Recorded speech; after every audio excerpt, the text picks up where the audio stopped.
नमस्कार, जय श्री कृष्ण।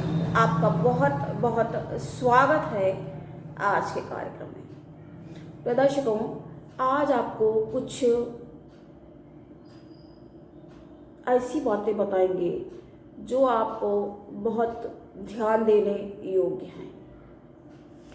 कई बार जाने अनजाने आप ऐसे कुछ कार्य करते हैं जो आपके लिए लाभदायक नहीं होते। तो आइए जानते हैं। और जैसे कि हम आपको पूर्व में भी बता चुके हैं इस पर, लेकिन वही बात है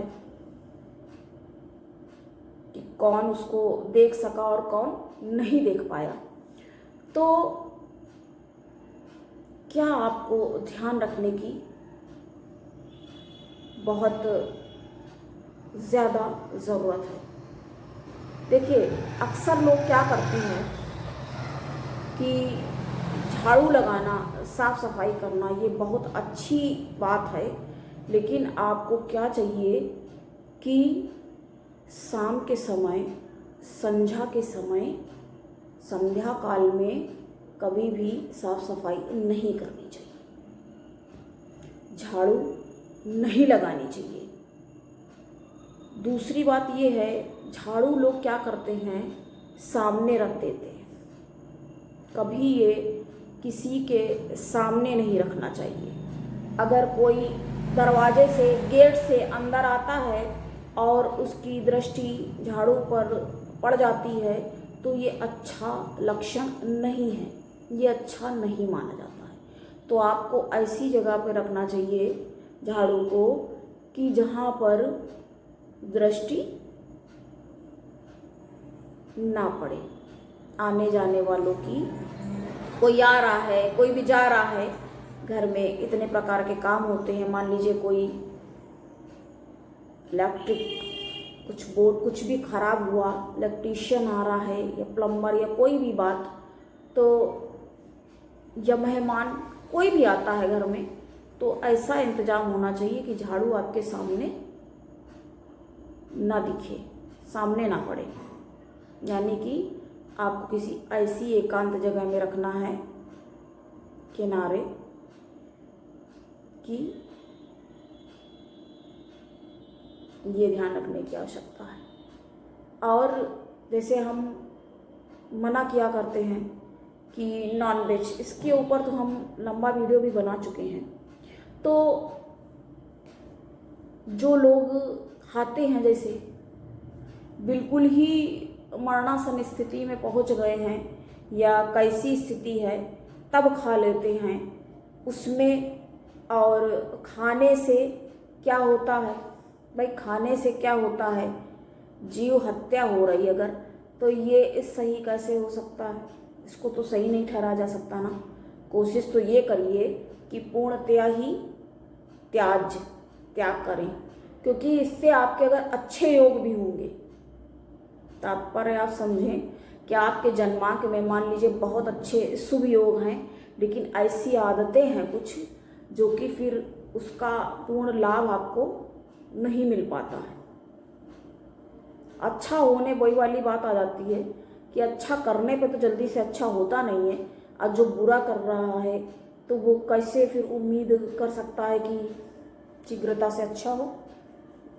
वैसे भी एक बात यहाँ पर आपको बताना चाहेंगे कि जो पूजा पाठ इत्यादि ये कार्य होते हैं, इनमें क्या होता है, इनमें समय लगता है। ये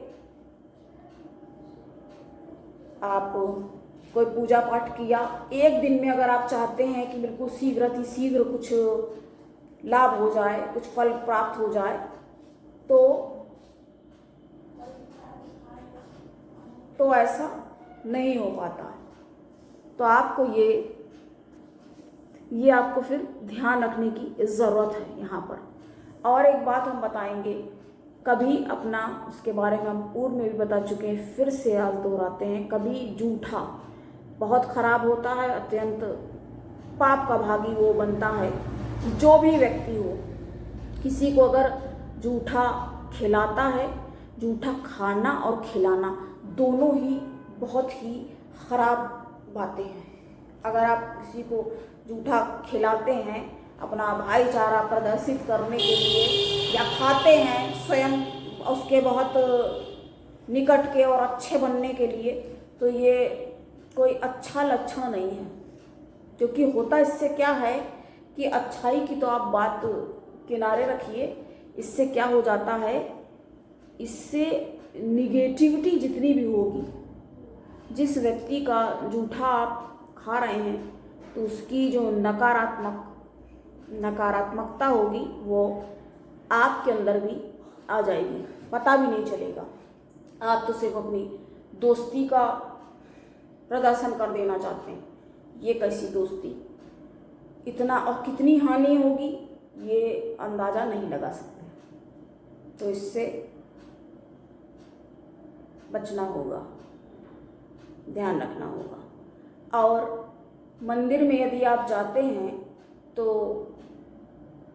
पहले भी हमने इसको भी बताया है कि आप दर्शन करने के लिए अगर जाते हैं मंदिर में तो आप बाहर से, बहुत जल्दी में हैं, आप बाहर से भी प्रणाम करके आप अंदर जाएं, प्रवेश करें, समक्ष मूर्ति के, भगवान के सामने खड़े होकर के नमन करें और पुष्प अर्पण करें। पुष्प अर्पित करके आप जल्दी से भी आ सकते हैं। जैसे कुछ लोग कि इतना टाइम नहीं होता है, बहुत इसमें उतना ज़्यादा समय नहीं लगता है, उसमें भगवान को जो लोग बिल्कुल पकड़ के हिलाते हैं, वो पूर्व में भी उसके बारे में हमने बहुत कुछ बताया है। तो इतना करने की आवश्यकता नहीं है, उनको छूने की भी हम यही कहेंगे आवश्यकता नहीं है, और आराम से आप दर्शन करके आ सकते हैं वहाँ से। तो इस तरह से आप अपने नियमों का पालन करें जो कि आपके लिए लाभ में और शुभता में आपकी वृद्धि करें। आपको आसन, अपना जो पूजन का आसन है वो आपको अलग रखना अनिवार्य है। उसको आप अलग एक स्थान पे रखें और उसको आपके अलावा उस आसन का प्रयोग कोई और ना करें। और आपके पास जो माला है, एक माला देखिए, इसको अलग अलग रखना ज़रूरी है। एक माला होती है जाप करने की और एक माला होती है पहनने वाली। तो पहनने वाली जो जाप वाली माला है उसको आप धारण नहीं कर सकते हैं, और जाप आपको करना है तो सीधे हाथ से, दाहिने हाथ से करना उचित है। और इसमें आप उल्टे हाथ का, सीधे हाथ से करेंगे, उल्टे हाथ का स्पर्श नहीं करेंगे। और हो सके तो माले को आप दुपट्टे से या किसी कपड़े से ऐसे ढक करके ही करें, उसको दिखाना नहीं चाहिए। तो ये नियम हमने आपको बताए। आज के लिए इतना ही, मुझे दे इजाज़त। नमस्कार। जय श्री कृष्ण।